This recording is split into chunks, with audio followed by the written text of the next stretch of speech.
നല്ലവനായ ദൈവത്തെ സ്തുതിച്ച് മഹത്വപ്പെടുത്തുന്നു. ബഹുമാന്യരായ കർത്താവിൻ്റെ ദാസന്മാർക്കും ദൈവജനത്തിനും യേശുക്രിസ്തുവിൻ്റെ നാമത്തിലുള്ള വന്ദനങ്ങളെ അറിയിക്കുന്നു.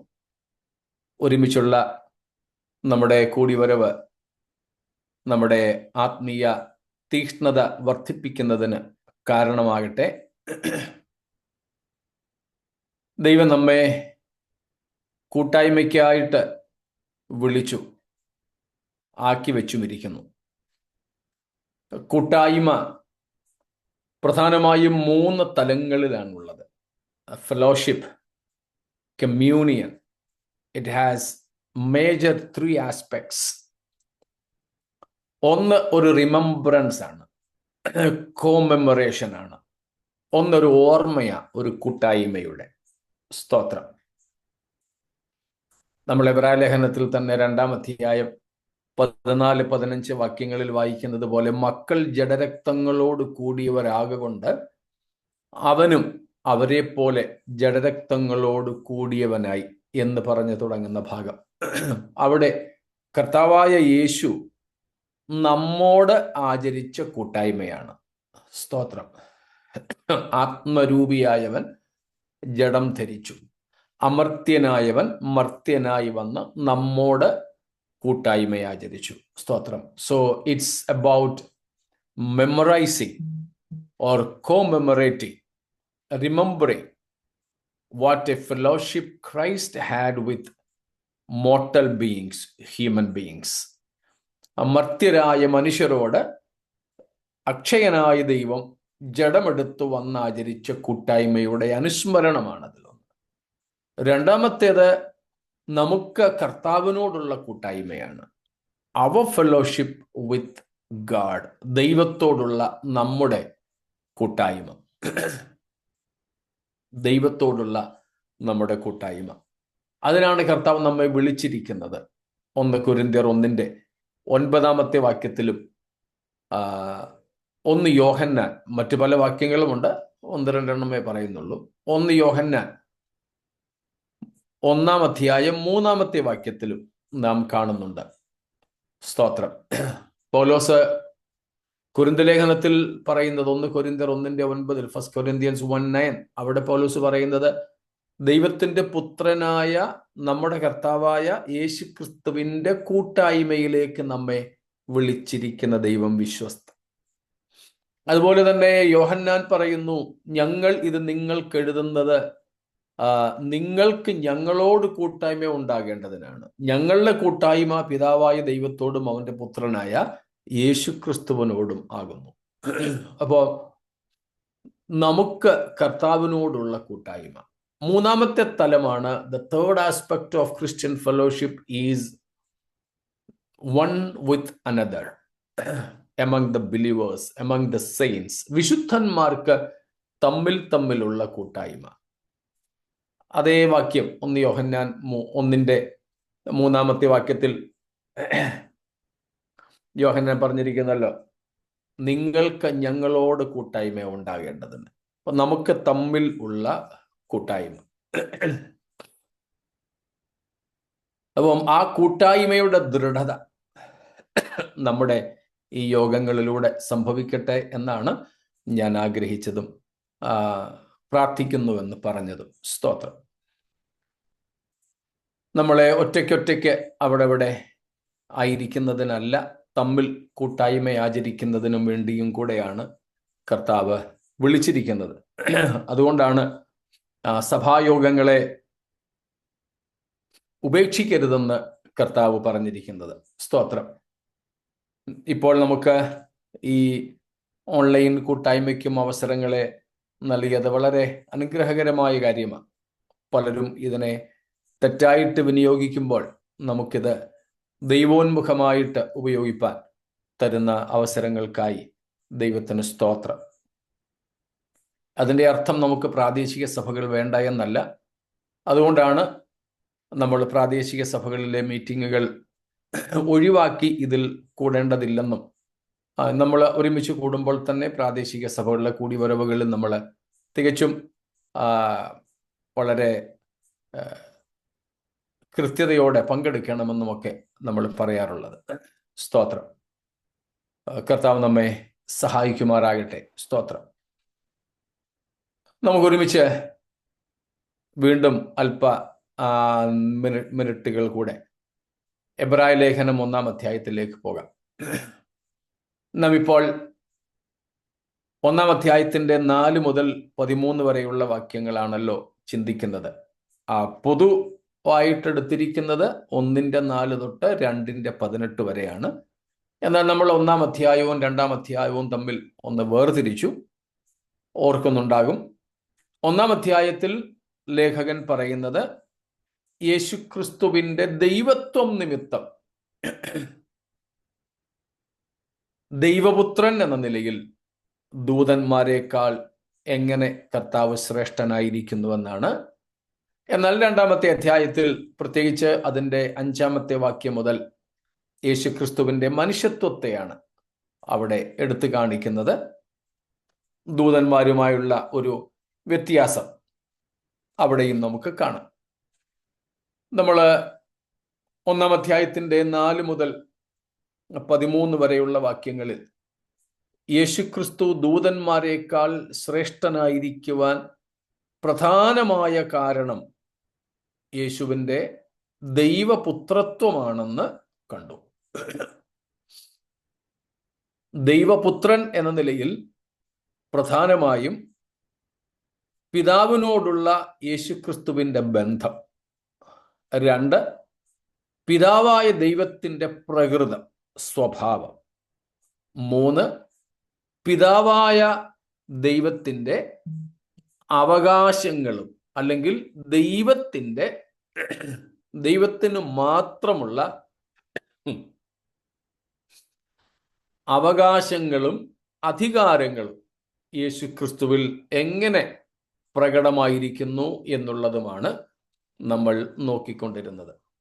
ഇന്നലെ ഏറ്റവും ഒടുവിലായി നമ്മൾ പറഞ്ഞു നിർത്തിയത് ദൈവത്തിൻ്റെ ഏറ്റവും വലിയ അവകാശം അല്ലെങ്കിൽ ദ റൈറ്റ്, ദൈവത്വത്തിൻ്റെ ഏറ്റവും വലിയ പദവി ആരാധനാ സ്വീകരണത്തിലാണ്, മഹത്വം സ്വീകരിക്കുന്നതിലാണ്.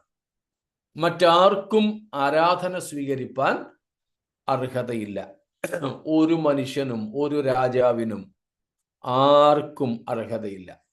പക്ഷേ പിശാചും എതിർ ക്രിസ്തുവും പല മനുഷ്യരും ദൈവത്തിന് മാത്രം യോഗ്യമായ ആരാധനയും സ്തുതിയും മഹത്വവുമൊക്കെ സ്വീകരിക്കുവാൻ വേണ്ടിയിട്ട് ശ്രമിക്കുന്നുണ്ട്, ആഗ്രഹിക്കുന്നുണ്ട്.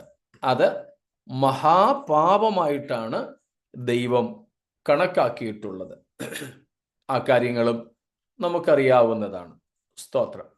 അതുകൊണ്ട് തന്നെയാണ് ദൈവം പറഞ്ഞത്, അങ്ങ് മീതെ ആകാശത്തിൽ അഥവാ സ്വർഗങ്ങളിലാകട്ടെ, ഭൂമിയിലാകട്ടെ, ഭൂമിക്ക് കീഴെ പാതാളത്തിലോ വെള്ളത്തിലോ ഇതിലൊന്നിലുമാകട്ടെ യാതൊന്നിൻ്റെയും രൂപങ്ങൾ, പ്രതിമകൾ ഉണ്ടാക്കരുത്, ഒരു സൃഷ്ടിയെയും നമിക്കരുത്, ആരാധിക്കരുത്. ദൈവത്വത്തിനെതിരായ ഏറ്റവും ഘോരമായ പാപമായി നമ്മൾ പല പ്രാവശ്യം റോമാലേഖനം 1-ാം അധ്യായം 19 മുതൽക്കുള്ള വാക്യങ്ങളിൽ നിന്നും കണ്ടിട്ടുണ്ട്. വിഗ്രഹാരാധന ഏറ്റവും മാരകമായ പാപമാണ്. അത് ദൈവത്വത്തിനെതിരായി കാണപ്പെടുന്ന അല്ലെങ്കിൽ മനുഷ്യൻ ചെയ്യുന്ന പാപമാണ്. അപ്പോൾ ദൈവം എന്ന നിലയിലെ ഏറ്റവും വലിയ പദവിയും അവകാശവും ആരാധനയാണ്. He is worthy of worship. Only God deserves worship. അതുകൊണ്ടാണ് നാം വെളിപ്പാട് പുസ്തകത്തിലും 4-ാം അധ്യായം, 5-ാം അധ്യായം, തുടർന്ന് 20-ാം അധ്യായം വരെയും കാണുന്നത് യു ആർ വർതി. സ്തോത്രം. മഹത്വവും തേജസ്സും ബഹുമാനവും മാനവും ധനവും ജ്ഞാനവും ഒക്കെ സ്വീകരിപ്പാൻ നീ മാത്രം യോഗ്യൻ. സ്തോത്രം. വേറെ ആരും അതിന് യോഗ്യനല്ല. ഒരിക്കലും ദൈവത്തിന് മാത്രം അർഹമായ ബഹുമാനം നമുക്കാർക്കും ഉണ്ടാകരുത്. സ്തോത്രം. അതുകൊണ്ടാണ് നമ്മൾ ഈ ഫാൻ ബേസ് എന്നൊക്കെ ഉള്ളത് പോലും അരുതെന്ന് പറയുന്നത്. ഇന്ന് അറിയാതെ തന്നെ ആൾക്കാർ പറയുന്നതാണ്, ഞാൻ പാസ്റ്ററിൻ്റെ ഒരു ഫാനാ കേട്ടോ, ഇദ്ദേഹം ബ്രദറെ നിങ്ങളുടെ ഒരു ഭയങ്കര ഫാനാ എന്നൊക്കെ പലരും പറയാറുണ്ട്. അതിൻ്റെ എന്തുവാ, ആരാധകർ എന്ന നിലയിലാണ് കാണുന്നത്. അത് മലയാളത്തിൽ എങ്ങനെയാണല്ലോ ഓരോ സെലിബ്രിറ്റീസിനെ, സ്പോർട്സ് പേഴ്സൺസിനെ, ഈ കായിക താരങ്ങളെ, സിനിമാ താരങ്ങളെ, രാഷ്ട്രീയ നേതാക്കളെ, മത നേതാക്കളെ, നമ്മുടെ ഇടയിലൊക്കെ ആണെങ്കിൽ കൺവെൻഷൻ പ്രസംഗകരെ, പിന്നെ സോഷ്യൽ മീഡിയയിലെ ചില താരങ്ങളുണ്ട്, അങ്ങനെയൊക്കെ ഉള്ളവരുടെ ആരാധക വൃന്ദത്തെക്കുറിച്ച് നമുക്കറിയാം. ആരാധകരെന്നാണ് അവരെ വിളിക്കുന്നത്. ഒരിക്കലും അത് പാടില്ല. സ്തോത്രം. നമുക്ക് ഈവൻ യേശുക്രിസ്തുവിൻ്റെ അമ്മ മറിയയോട് പോലും നാം വച്ചു പുലർത്തുന്ന മനോഭാവം അതാണല്ലോ. കത്തോലിക്കക്കാർ, പ്രത്യേകിച്ച് ഓർത്തഡോക്സ് കത്തോലിക്ക വിഭാഗങ്ങൾ, അവരെ ഈസ്റ്റേൺ ആൻഡ് വെസ്റ്റേൺ ചർച്ചസ് എന്നാണല്ലോ വിളിക്കുന്നത്. കത്തോലിക്കരെ വെസ്റ്റേൺ ചർച്ചെന്നും ഓർത്തഡോക്സുകാരെ ഈസ്റ്റേൺ ചർച്ചെന്നുമാണ് പൊതുവെ വിളിക്കുന്നത്. അവര് പ്രത്യേകാൽ പെന്തക്കോസ്ത് ബ്രദറൻ വിഭാഗക്കാരുടെ മേൽ ആരോപിക്കുന്ന ഒരു ആരോപണം അമ്മയില്ലാത്തവരാണെന്ന്. ഇപ്പോഴും ഈ കഴിഞ്ഞിടയ്ക്ക് യേശുക്രിസ്തുവിൻ്റെ അമ്മ മറിയ സഹരക്ഷക, യേശുവിനോടുകൂടെ സഹരക്ഷകയല്ല എന്ന് പോപ്പ് പ്രസ്താവന ഇറക്കിയതിനെ അനുബന്ധിച്ചും പെന്തക്കോസുകാരാണ് ഏറ്റവും കൂടുതൽ ചീത്ത കേട്ടത്. ബ്രദറൻകാരും പെന്തക്കോസുകാരുമാണ്. സോഷ്യൽ മീഡിയയിലൊക്കെ നിങ്ങൾ കാണുകയും കേൾക്കുകയും ചെയ്യുന്നുണ്ടാവും. കണ്ണടച്ച് പെന്തക്കോസുകാരെ ചീത്ത വിളിക്കുക, അമ്മയില്ലാത്തവരാണെന്നും ഒക്കെ. നമ്മൾ പറയുന്നത് അമ്മയില്ലെന്നോ മറിയയെ നിഷേധിക്കുകയൊന്നുമല്ല. യേശുവിനെ തീർച്ചയായിട്ടും ഗർഭം ധരിച്ച് പ്രസവിച്ച് വളർത്തിയത് മറിയ എന്ന് പറയുന്ന ആ വിശുദ്ധ സ്ത്രീ തന്നെയാണ്. തിരുവെഴുത്ത് അങ്ങനെ പറയുന്നു, അത് നമ്മൾ അങ്ങനെ തന്നെ സ്വീകരിക്കുന്നു. എന്നാൽ യേശുവിനെ മറിയയെ നിത്യകന്യക എന്ന് നമ്മൾ സ്വീകരിക്കുന്നില്ല. കാരണം തിരുവെഴുത്ത് തന്നെ പറയുന്നുണ്ട്, അവരുടെ കുടുംബജീവിതത്തിൽ മറ്റു മക്കൾ ജനിച്ചു. അങ്ങനെയെങ്കിൽ പിന്നെ അവർ നിത്യകന്യകയല്ല. പുരുഷൻ തൊടാത്ത സ്ത്രീയെയാണ് കന്യക എന്ന് വിളിക്കുന്നത്. യേശുവിനെ ഗർഭം ധരിച്ചപ്പോൾ തീർച്ചയായും മറിയ കന്യകയായിരുന്നു. തിരുവെഴുത്ത് പറയുന്നു, കന്യകാ മറിയം, അല്ലെങ്കിൽ കന്യകയിലൂടെ യേശു ജനിച്ചു എന്ന് തന്നെയാണ് നമ്മൾ നമ്മുടെ വിശ്വാസ പ്രമാണത്തിൽ ഏറ്റുചൊല്ലുന്നത്. നിത്യകന്യകയായി നമ്മൾ മറിയയെ കാണുന്നില്ല. ദൈവമാതാവായി മറിയയെ നമ്മൾ സ്വീകരിക്കുന്നില്ല. സ്തോത്രം. യേശുവിൻ്റെ മനുഷ്യപ്പിറവിയിലാണ് മറിയയിൽ യേശു ജന്മം കൊണ്ടത്. ദൈവത്തിൻ്റെ മാതാവല്ല. സ്തോത്രം. ദൈവമാതാവല്ല. അപ്പോൾ ഇങ്ങനെയുള്ള ചില പ്രയോഗങ്ങളാണ് നമ്മൾ മറിയയ്ക്ക് നൽകാത്തത്. അതുപോലെ ആരാധനയും നൽകുന്നില്ല. തീർച്ചയായും യേശുക്രിസ്തുവിൻ്റെ അമ്മ എന്ന നിലയിൽ നമ്മൾ മറിയയെ ആദരിക്കുന്നു. തീർച്ചയായും ആദരിക്കുന്നു. നമ്മുടെ കൂട്ടത്തിൽ തന്നെ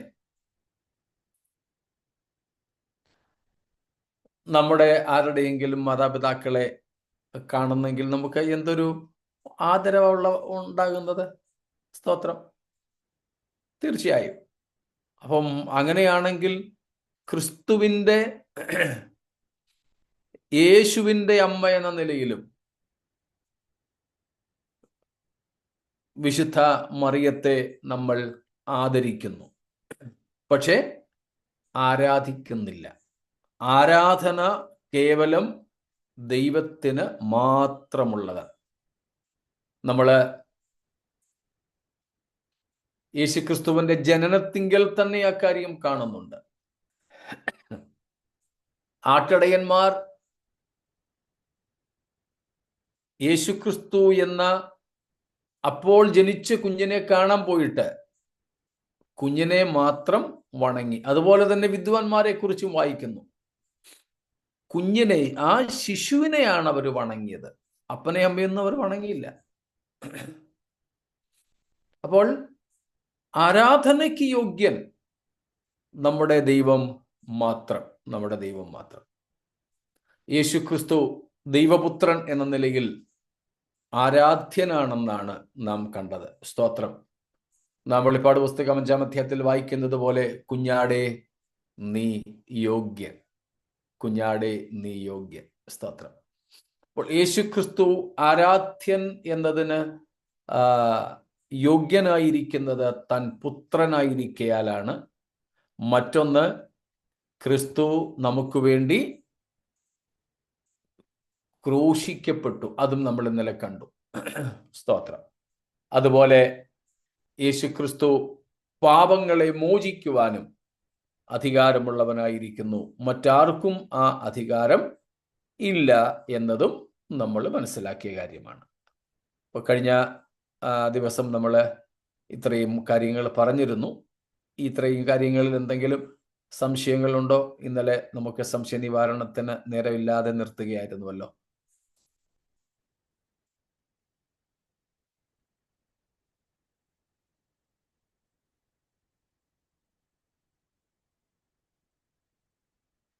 ശരി, ഒന്നും ഇല്ല. എങ്കിൽ നമുക്ക് വീണ്ടും മുൻപോട്ട് പോകാം. ഈ ഭാഗങ്ങളിൽ നിന്ന്, എബ്രായ ലേഖനം 1-ാം അധ്യായം 4 തൊട്ട് 13 വരെയുള്ള, അല്ലെങ്കിൽ 14 വരെയുള്ള വാക്യങ്ങൾ. 13 എന്നും 14 എന്നും മാറ്റി മാറ്റി പറയുന്നതിന്റെ അർത്ഥം മനസ്സിലായല്ലോ.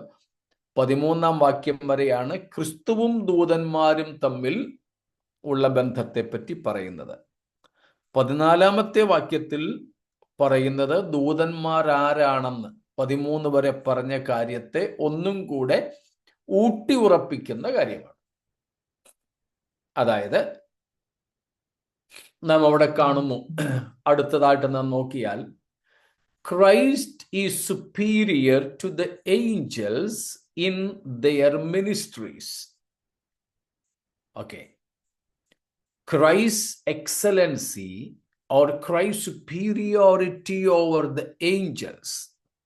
Here, angels means the holy or the heavenly angels, not the fallen angels, holy angels. His excellency over them is on the basis of their ministries. ഇവിടെ ദൂതന്മാർ എന്ന് പറയുന്നത് ദൈവത്തിന്റെ ദൂതന്മാരാണ്, വീണുപോയ ദൂതന്മാരല്ല. വിശുദ്ധ ദൂതന്മാരെന്ന് വേണമെങ്കിൽ വിളിക്കാം. അപ്പോൾ വിശുദ്ധ ദൂതന്മാരെക്കാൾ യേശുക്രിസ്തു ശ്രേഷ്ഠനായിരിക്കുവാനുള്ള അടുത്ത കാരണം യേശുക്രിസ്തുവിൻ്റെയും ദൂതന്മാരുടെയും ശുശ്രൂഷകളെ തമ്മിൽ താരതമ്യം ചെയ്തുകൊണ്ടാണ്. സ്തോത്രം. ശുശ്രൂഷകൾ നിമിത്തം അവരുടെ വ്യത്യാസം നമുക്ക് കാണുവാൻ സാധിക്കും.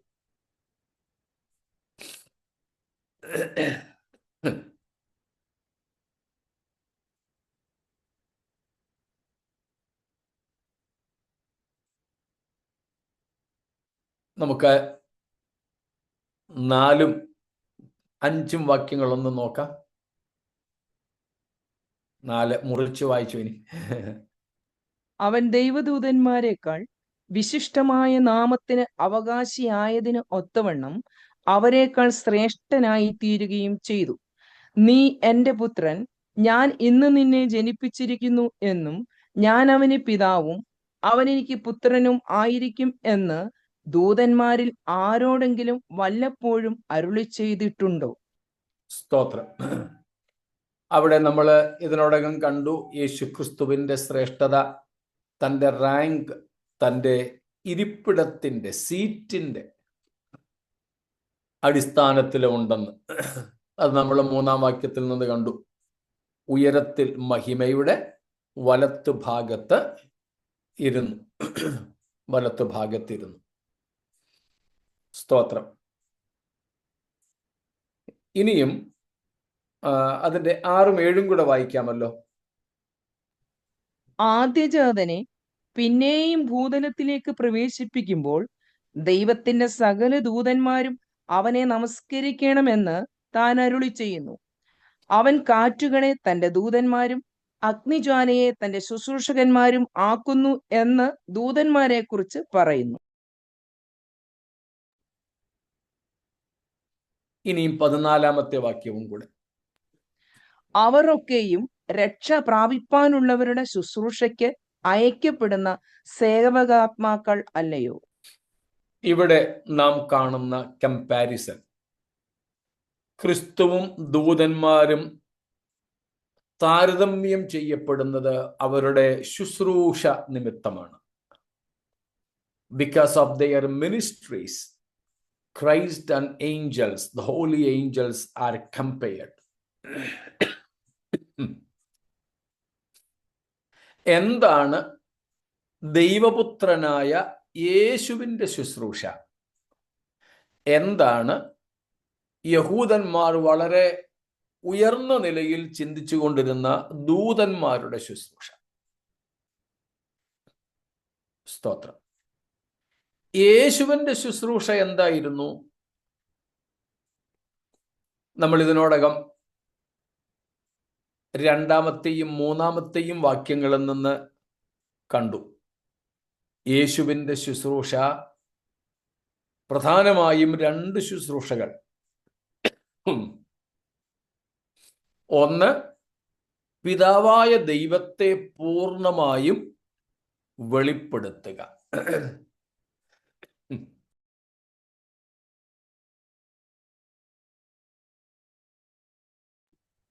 പിതാവായ ദൈവത്തെ പൂർണ്ണമായും ആളത്വരൂപത്തിൽ വെളിപ്പെടുത്തുക. Christ ministry, major 2 or 3 ministries we have. More than 3 we have already seen. First one was revealing the Father in his fullness through his body, or a bodily manifestation of the invisible and unseen God.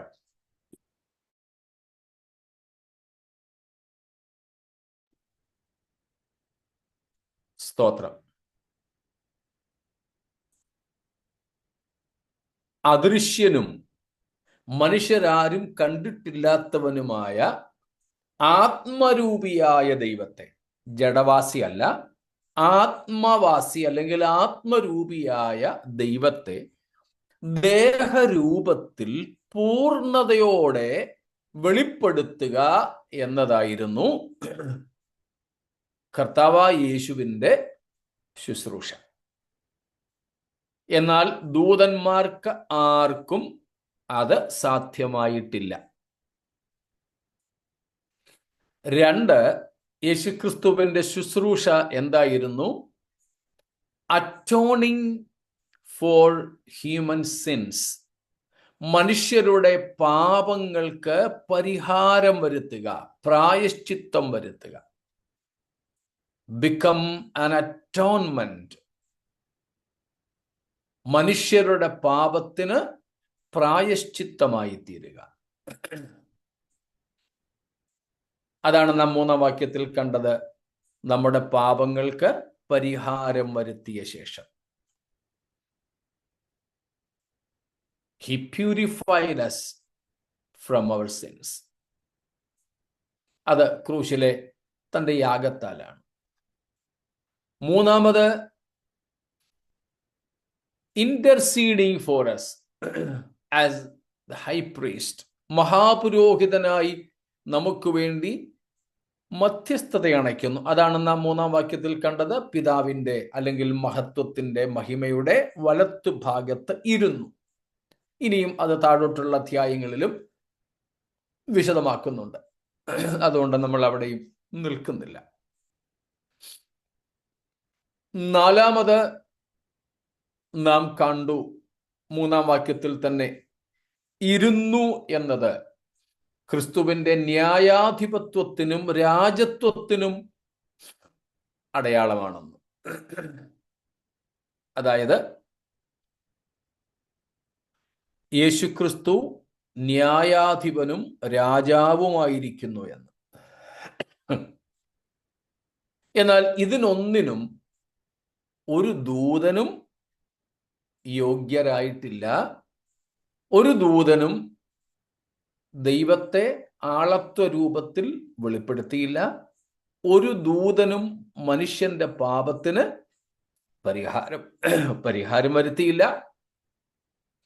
ഒരു ദൂതനും നമുക്ക് വേണ്ടി മധ്യസ്ഥനായിരിക്കുന്നില്ല, മനുഷ്യർക്ക് വേണ്ടി. ഒരു ദൂതനും ആരെയും ന്യായം വിധിക്കുന്നില്ല. ഒരു ദൂതനും ഭരണം നടത്തുന്നില്ല. സ്തോത്രം. അപ്പോൾ യേശുക്രിസ്തു മാത്രമാണ് ഈ വിധങ്ങളിൽ ശുശ്രൂഷ ചെയ്യുന്നത്. The ministry of Jesus is superior than that of the angels, and therefore Jesus is superior to the angels. ഒരു ദൂതനും ക്രിസ്തുവിന്റെ ശുശ്രൂഷകൾ ചെയ്തിട്ടില്ല. ക്രിസ്തുവിന്റെ ശുശ്രൂഷകൾ ചെയ്തിട്ടില്ല. യേശുക്രിസ്തു തൻ്റെ ശുശ്രൂഷയിൽ, തൻ്റെ പ്രവൃത്തിയിൽ ദൂതന്മാരെക്കാൾ അഗ്രഗണ്യനായിരിക്കുന്നു, അതിശ്രേഷ്ഠനായിരിക്കുന്നു. സ്തോത്രം. നമ്മളെ വെളിപ്പാട് പുസ്തകം 5-ാം അധ്യായം പഠിച്ചപ്പോൾ ഈ കാര്യവും പരിഗണിച്ചിരുന്നു. സിംഹാസനത്തിലിരിക്കുന്ന പിതാവായ ദൈവം, പിതാവിന്റെ കയ്യിൽ 7 മുദ്രകളാൽ മുദ്രയിടപ്പെട്ട പുസ്തകം. എന്നിട്ട് ശക്തനായ ഒരു ദൂതൻ പ്രപഞ്ചം മുഴുവനും വിറങ്ങിലിക്കുമാറ് ഉച്ചത്തിൽ വിളിച്ചു ചോദിച്ചു, സിംഹാസനത്തിൽ ഇരിക്കുന്ന പിതാവായ ദൈവത്തിന്റെ കരങ്ങളിൽ നിന്ന് ഈ 7 മുദ്രകളാൽ മുദ്രയിടപ്പെട്ട പുസ്തകം വാങ്ങുവാനും അതിൻ്റെ മുദ്ര പൊട്ടിക്കുവാനും യോഗ്യനായി അങ്ങ് സ്വർഗത്തിലോ ഭൂമിയിലോ ഭൂമിക്ക് കീഴെയോ ആരെങ്കിലും ഉണ്ടോ? നമ്മൾ കണ്ടു, ആരും ഇല്ലായിരുന്നു. ഒരു ദൂതനും മുമ്പോട്ട് വന്നില്ല, ഒരു പിശാചും വന്നില്ല, വീണുപോയ ദൂതന്മാരും ആരും വന്നില്ല, ദൈവത്തിന്റെ വിശുദ്ധ ദൂതന്മാരും ആരും വന്നില്ല. യഹൂദന്മാര് 7 പ്രധാന ദൂതന്മാരെ കുറിച്ചൊക്കെ ചിന്തിക്കാറുണ്ട്, പറയാറുണ്ട്. മീഖായേലിനെയും ഗബ്രിയേലിനെയും കുറിച്ച് നമുക്ക് വേദപുസ്തകത്തിൽ പരാമർശമുണ്ട്. വേറെ പല പേരുകളും യഹൂദന്മാർ ചിന്തിക്കുന്നുണ്ട്. അപ്പോക്രിഫൽ ബുക്സിൽ അതിനെക്കുറിച്ചൊക്കെ പരാമർശങ്ങളുണ്ട്. ഇവരാരും പക്ഷെ വന്നില്ല. ഉടലോടെ സ്വർഗത്തിലേക്ക് പോയ ഹാനോക്കോ ഏലിയാവോ വന്നില്ല. മറുരൂപമലയിൽ യേശുവിന്റെ അടുക്കൽ തേജസ്സിൽ പ്രത്യക്ഷപ്പെട്ട ഏലിയാവോ മോശയോ വന്നില്ല. ദൈവത്തിന് ഏറ്റവും പ്രിയ പുരുഷനെന്ന് സംബോധന ചെയ്യപ്പെട്ട ദാനിയേലോ, ദൈവത്തിന്റെ ഹൃദയപ്രകാരമുള്ള മനുഷ്യൻ എന്ന് പറഞ്ഞ നിത്യരാജത്വം വാഗ്ദത്തം ചെയ്യപ്പെട്ട ദാവീദോ, തിശ്ബിയിൽ നിന്നുള്ള തിശ്ബനായ ഏലിയാവോ, തൻ്റെ മേൽ പകരപ്പെട്ട പരിശുദ്ധാത്മാവിന്റെ ഇരട്ടിപ്പങ്കിനെ പ്രാപിച്ച എലീശയോ ഒന്നും തന്നെ, ഇവരാരും തന്നെ ആ പുസ്തകം വാങ്ങാൻ യോഗ്യരായിട്ട് വന്നില്ല. ഇത് ഞാൻ പറഞ്ഞപ്പം ഒരു കാര്യം കൂടെ ഒന്ന് പറഞ്ഞോട്ടെ. ഏലിയാവിന്റെയും എലീശയുടെയും കാര്യം ഞാൻ പറഞ്ഞ വാക്കുകളെ ശ്രദ്ധിച്ചോ നിങ്ങൾ? എലീശ ഇരട്ടി പങ്ക് ആത്മാവിനെ പ്രാപിച്ചു. അത്രമാത്രം പറഞ്ഞാൽ ആശയം അത്ര വ്യക്തമല്ല.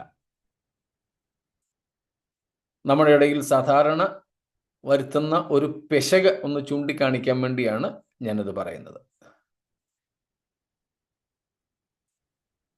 നമ്മുടെ ഇടയിലും സാധാരണ ഒരു പ്രാർത്ഥനയുണ്ട്, കർത്താവേ നിന്റെ ഇരട്ടി പങ്ക് ആത്മാവിനെ ഞങ്ങൾക്ക് തരണേ. അബദ്ധം ശ്രദ്ധിച്ചിട്ടുണ്ടോ? ആരുടെ ഇരട്ടി പങ്ക് ആത്മാവിനെ? സ്തോത്രം. നമ്മള് ചിന്തിക്കാതെ ചെയ്യുന്ന ഒരു അബദ്ധമാണത്. മിക്കവരും പ്രാർത്ഥിക്കുന്നത് നിന്റെ ഇരട്ടി പങ്ക് ആത്മാവിനെ. യേശുവിന്റെ മേൽ പകരപ്പെട്ടതിന്റെ ഇരട്ടിപ്പങ്ക് ആത്മാവാണോ, പരിശുദ്ധാത്മാവിന്റെ ഇരട്ടിപ്പങ്കാണോ? എന്താ ഉദ്ദേശിക്കുന്നേ? ആ തെറ്റ് ആവർത്തിക്കരുത്. നമ്മളാരെങ്കിലും അങ്ങനെ ചെയ്യുന്നെങ്കിൽ, നമ്മുടെ ഇടയിൽ അങ്ങനെ പ്രാർത്ഥിച്ചവരെ ഞാൻ കേട്ടിട്ടില്ല.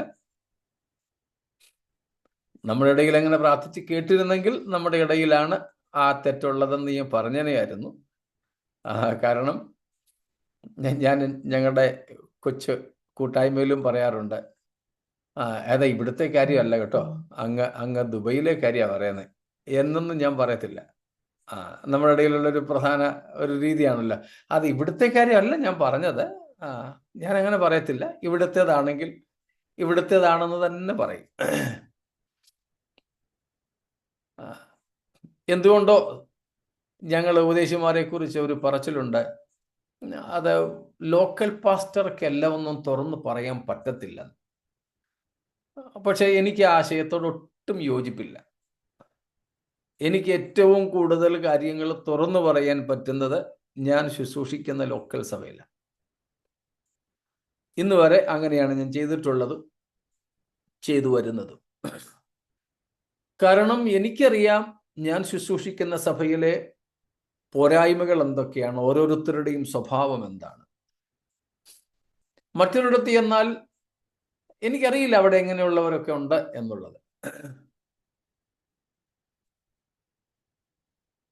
ഞാൻ ശുശ്രൂഷിക്കുന്ന സഭയിൽ അവരെ ക്രിസ്തുവിൽ തികഞ്ഞവരാക്കി തീർക്കുക എന്ന ഒരു വലിയ ദൗത്യമാണ് ദൈവം എന്നെ ഏൽപ്പിച്ച് ആക്കിയിരിക്കുന്നത്. അവരുടെ ദശാംശം മേടിച്ച് ജീവിക്കാൻ വേണ്ടി എന്നെ തമ്പുരാൻ ആക്കിയിരിക്കുകയല്ല അവിടെ, അവരെ ക്രിസ്താനുരൂപ്യരാക്കി തീർക്കാനാണ്. അപ്പോൾ അവിടെ ഉള്ളത് അവിടുത്തെ പ്രശ്നമാണെന്ന് പറഞ്ഞുകൊണ്ട് തന്നെ പൗലോസ് പറഞ്ഞതുപോലെ കൊരിന്ത്യർക്ക് ലേഖനം എഴുതിയപ്പോൾ പറഞ്ഞു, നിങ്ങളുടെ ഇടയിൽ ഭിന്നത, ഗ്രൂപ്പിസം, നമ്മുടെ ഭാഷയിൽ പറഞ്ഞാൽ പാനലിസം ഒക്കെ ഉണ്ടെന്ന് ഞാൻ കേൾക്കുന്നു, ഏതാനും വിശ്വസിക്കുകയും ചെയ്യുന്നു. അത് കൊരിന്ത്യർക്ക് എഴുതിയപ്പം അങ്ങ് തെസലോനിക്ക സഭയിലെ കാര്യമാണെന്ന് പറഞ്ഞില്ല, കൊരിന്ത്യരിലെ തന്നെ വിഷയമാണ് എന്ന് പറഞ്ഞതുപോലെ ഞാൻ പറയാറ്, നമ്മുടെ ഇടയിൽ ആ ഒരു പ്രാർത്ഥന ഞാൻ ഇതുവരെ ശ്രദ്ധിച്ചിട്ടില്ല, കേട്ടിട്ടില്ല. അതുകൊണ്ട് നമ്മുടെ ഇടയിലെ കാര്യമല്ല, പൊതുവെയുള്ള ഒരു കാര്യമാണ് ഞാൻ പറഞ്ഞത്. നിന്റെ ഇരട്ടി പങ്ക് ആത്മാവിനെ ഞങ്ങൾക്ക് തരണമേ. അത് തെറ്റായ പ്രാർത്ഥനയാണ്. എലീശ ഏലിയാവോട് പറഞ്ഞത് പരിശുദ്ധാത്മാവിന്റെ ഇരട്ടി പങ്കിനെ വേണമെന്നല്ല. പിന്നെ കമോൺ പ്ലീസ്, പിന്നെ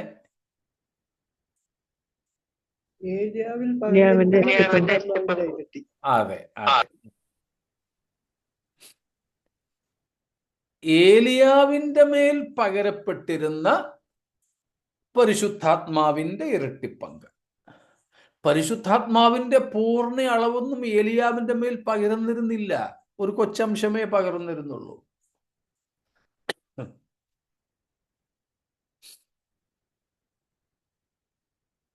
അപ്പം പരിശുദ്ധാത്മാവിന്റെ ഇരട്ടിപ്പങ്കെന്നൊന്നും പറഞ്ഞ് നമ്മൾ പ്രാർത്ഥിക്കരുത്, അത് തെറ്റാണ്.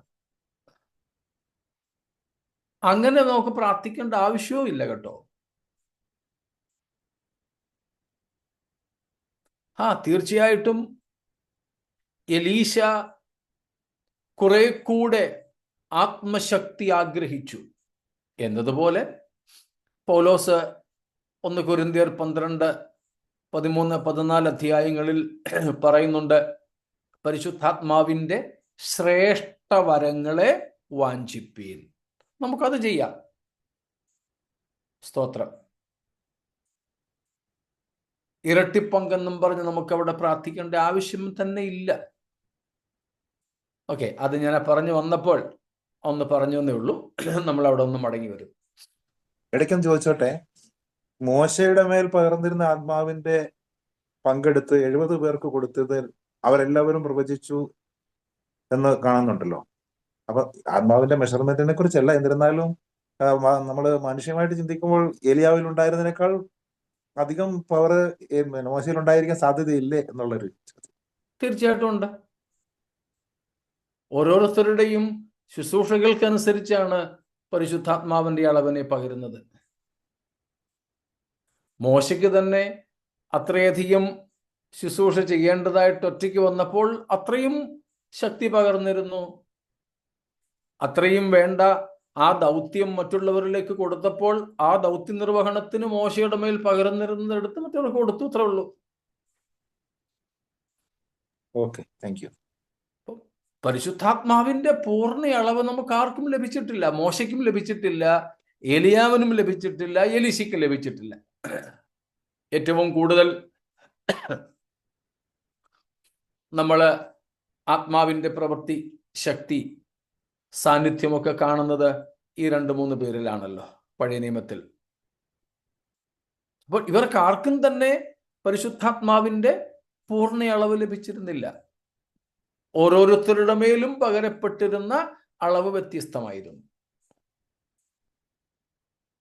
അതുകൊണ്ട് തന്നെ നമ്മുടെ മേൽ ദൈവം പകരുന്നതും ദൈവം നമ്മെ ഏൽപ്പിച്ച ദൗത്യ നിർവഹണത്തിന് ആവശ്യമായ അളവിലാണ്. വെറുതെ ഇതും മേടിച്ചുകൊണ്ട് കർത്താവ് പറഞ്ഞ ഉപമയിലെ 1 താലന്ത് കിട്ടിയ പുള്ളിയെ പോലെ ഇരിക്കാൻ കർത്താവ് ആഗ്രഹിക്കുന്നില്ല. അപ്പൊ നമുക്ക് പരിശുദ്ധാത്മാവിനാൽ നമ്മെ നിറയ്ക്കണമേ എന്ന് ദൈവത്തോട് പറയാം.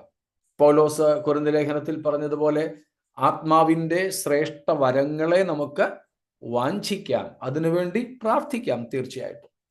എന്നാൽ ഇരട്ടിപ്പങ്കെന്നും പറഞ്ഞ് നമ്മൾ അങ്ങനെ പ്രാർത്ഥിക്കേണ്ടതില്ല എന്നാണ് പറഞ്ഞത്.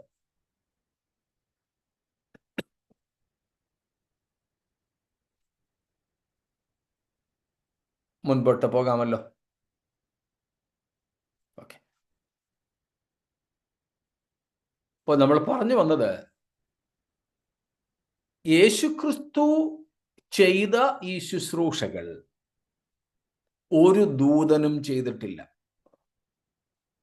അതാണ് നാം വെളിപ്പാട് 5-ാം അധ്യായത്തിൽ നിന്നും കണ്ടത്. ശക്തനായ ദൈവത്തിന്റെ ദൂതൻ മൂവുലകം മുഴങ്ങുമാറ് വിളിച്ചു ചോദിച്ചു. പക്ഷെ ആരും വന്നില്ല. ആരും വരാഞ്ഞതിന് കാരണം നമ്മൾ പഠിച്ചതാണല്ലോ. സ്തോത്രം. മുഴുപ്രപഞ്ചത്തെയും വീണ്ടെടുക്കുന്ന ആ ശുശ്രൂഷ അല്ലെങ്കിൽ വീണ്ടെടുപ്പിന്റെ വില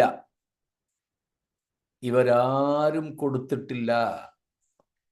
അതുകൊണ്ടാണ് അവർക്കാർക്കും വന്ന് ഈ രേഖകൾ കൈപ്പറ്റാൻ കഴിയാതെ പോയത്.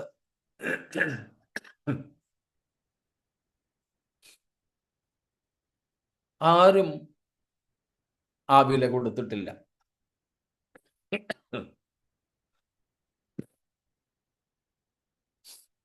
എന്നാൽ ഒരുവൻ മാത്രം മുൻപോട്ട് വന്നു. അത് നമ്മുടെ കർത്താവായ യേശുവാണ്. അതിന് അവന് മാത്രമേ അർഹത, യോഗ്യത, അധികാരം, സ്വാതന്ത്ര്യവും പ്രാഗൽഭ്യവും ഒക്കെ ഉണ്ടായിരുന്നുള്ളൂ. കാരണം കർത്താവ് മാത്രമാണ് നീ അറുക്കപ്പെട്ടു. അത് വേണമെങ്കിൽ ഇങ്ങനെ പറയാൻ നമുക്ക് കുറെ കൂടെ മനസ്സിലാക്കാൻ വേണ്ടിയിട്ട്, നീ മാത്രം അറുക്കപ്പെട്ടു. നിന്റെ രക്തം കൊണ്ട് നീ മാത്രം ഞങ്ങളെ എന്ത് ചെയ്തു? വിലയ്ക്ക് വാങ്ങി. ഒരു ദൂതനും അത് ചെയ്തിട്ടില്ല. സ്തോത്രം. ഒരു ദൂതനും ജഡധാരണം നടത്തിയിട്ടില്ല. അവർ പ്രത്യക്ഷപ്പെട്ടിട്ടുണ്ട് മനുഷ്യരൂപത്തിൽ. എന്നാൽ യേശുക്രിസ്തു നമ്മൾ കണ്ടു പഠിച്ചതാണല്ലോ, പ്രത്യക്ഷപ്പെടുക മാത്രമായിരുന്നില്ല, യേശുക്രിസ്തു ജഡമെടുക്കുകയായിരുന്നു. വേറെ ആരും ജഡമെടുത്തിട്ടില്ല. പ്രത്യക്ഷപ്പെട്ടിട്ടുണ്ട് ദൂതന്മാർ, പല ദൂതന്മാരും. ചിലർ ദൂതന്മാരായിട്ട് തന്നെ പ്രത്യക്ഷപ്പെട്ടു. പഴയ നിയമത്തിലും പുതിയ നിയമത്തിലും ഗബ്രിയേലാണെന്നും പറഞ്ഞ്, മീഖായേലാണെന്നും പറഞ്ഞ് പ്രത്യക്ഷപ്പെട്ടത് നമുക്കറിയാം. പക്ഷെ യേശുക്രിസ്തുവിൻ്റെത് വെറും ഒരു manifestation മാത്രമായിരുന്നില്ലല്ലോ. The word became flesh. വചനം ജഡമായി തീർന്നു, നമ്മുടെ ഇടയിൽ പാർത്തു. ഞങ്ങൾ അവന്റെ തേജസ് കണ്ടു. സ്തോത്രം. ഞങ്ങൾ അവനെ തൊട്ടു നോക്കി, ഞങ്ങളുടെ കൈകൾ തൊട്ടതും. അപ്പൊ വെറും പ്രത്യക്ഷതയായിരുന്നില്ല യേശുവിൻ്റെത്, അക്ഷരീയമായും യേശു ജഡമെടുക്കിയായിരുന്നു. അങ്ങനെ ഒരു ദൂതനും ജഡമെടുത്തിട്ടില്ല. അപ്പോൾ ശുശ്രൂഷകളിൽ യേശുക്രിസ്തു ദൂതന്മാരെക്കാൾ ശ്രേഷ്ഠൻ. സ്തോത്രം.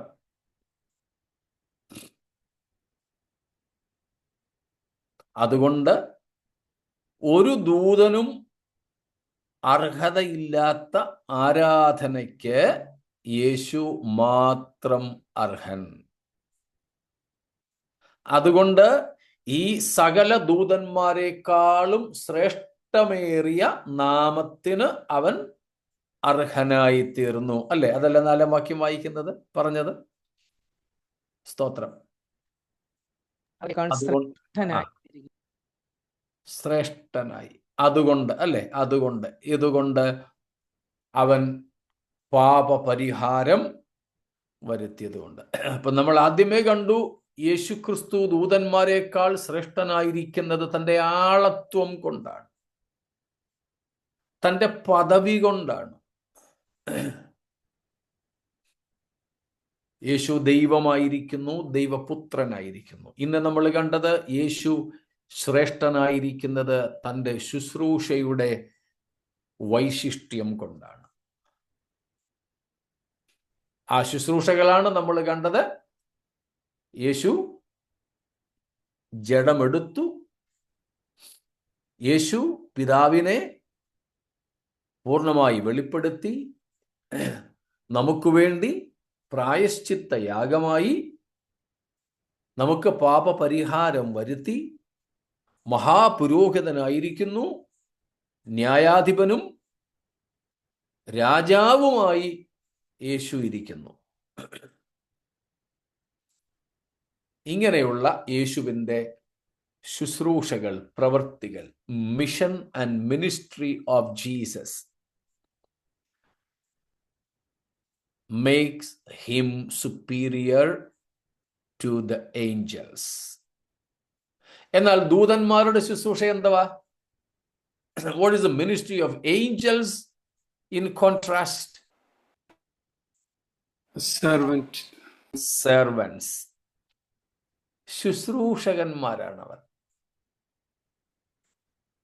മിനിസ്റ്ററിംഗ് ഏഞ്ചൽസ് എന്നാണ് അവരെ വിളിക്കുന്നത്. സേവകാത്മാക്കളായ ദൂതന്മാർ.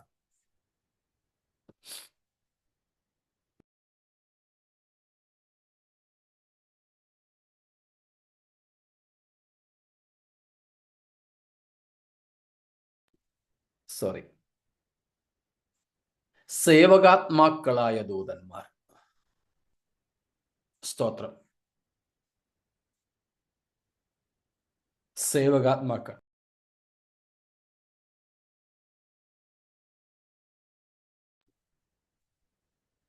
സേവകാത്മാക്കൾ എന്ന് പറഞ്ഞാൽ മീൻസ് സെർവൻസ് ഓർ മിനിസ്റ്റേഴ്സ്. അതിൻ്റെ മൂലപദത്തിൻ്റെ അർത്ഥം one who stands at the table.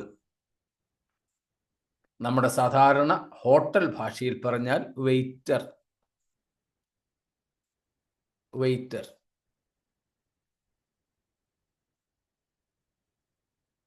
ഒരു ഹോട്ടലിൽ നമ്മൾ ചെന്നാൽ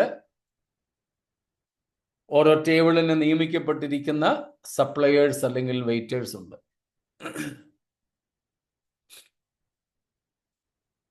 ആ ടേബിളിൽ ഇരിക്കുന്നവരുടെ എല്ലാ ആവശ്യങ്ങളും നടത്തി കൊടുക്കേണ്ടത് അവരാണ്. ഓരോ ടേബിളിനും ഓരോരുത്തരെ അല്ലെങ്കിൽ അവരുടെ കപ്പാസിറ്റി അനുസരിച്ച് ഏൽപ്പിച്ചിട്ടുണ്ട്. അല്ലെങ്കിൽ ഹോസ്പിറ്റലുകളിലൊക്കെ ആണെങ്കിൽ ഓരോ ഡോക്ടേഴ്സിന് ഇത്ര പേഷ്യൻസ്, നഴ്സസിന് ഇത്ര ബെഡ്. അപ്പോൾ ഓരോ വാർഡുകളിൽ ചില ഹോസ്പിറ്റലുകളിൽ എനിക്ക് തോന്നുന്നു ഒരു നഴ്സിന് 6 പേരെ, 5 പേരെ, 4 പേരെ ഒക്കെ ഇങ്ങനെ കൊടുക്കും. അപ്പം ആ 4 പേരെ അല്ലെങ്കിൽ ഒരു റൗണ്ട് ഫിഗർ ആയിക്കോട്ടെ, ഒരു 5 പേരെ, 5 പേഷ്യൻസിന്റെ കാര്യങ്ങൾ ആ ഡ്യൂട്ടി സമയങ്ങളിൽ മുഴുവനും അറ്റൻഡ് ചെയ്യേണ്ടുന്നത് ആ ഒരു നേഴ്സാണ്.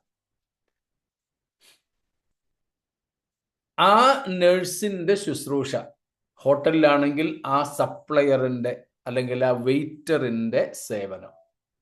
ഇതാണ് ഇവിടെ സേവകാത്മാക്കൾ എന്നതുകൊണ്ട് അർത്ഥമാക്കുന്നത്.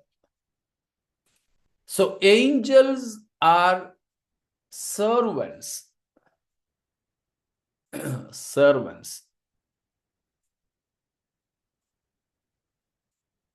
അവർ ശുശ്രൂഷകന്മാരാണ്, സേവകാത്മാക്കളാണ്.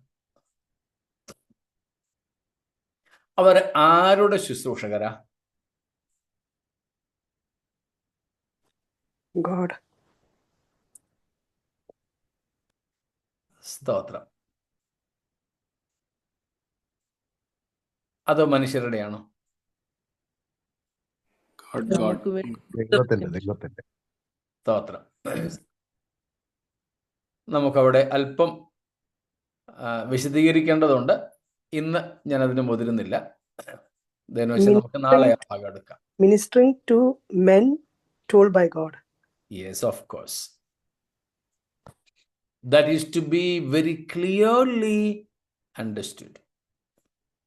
ആ ഭാഗം ഇന്ന് വളരെ തെറ്റിദ്ധരിക്കപ്പെടുകയും ദുർവ്യാഖ്യാനിക്കപ്പെടുകയും ചെയ്യുന്ന കാര്യമാണ്.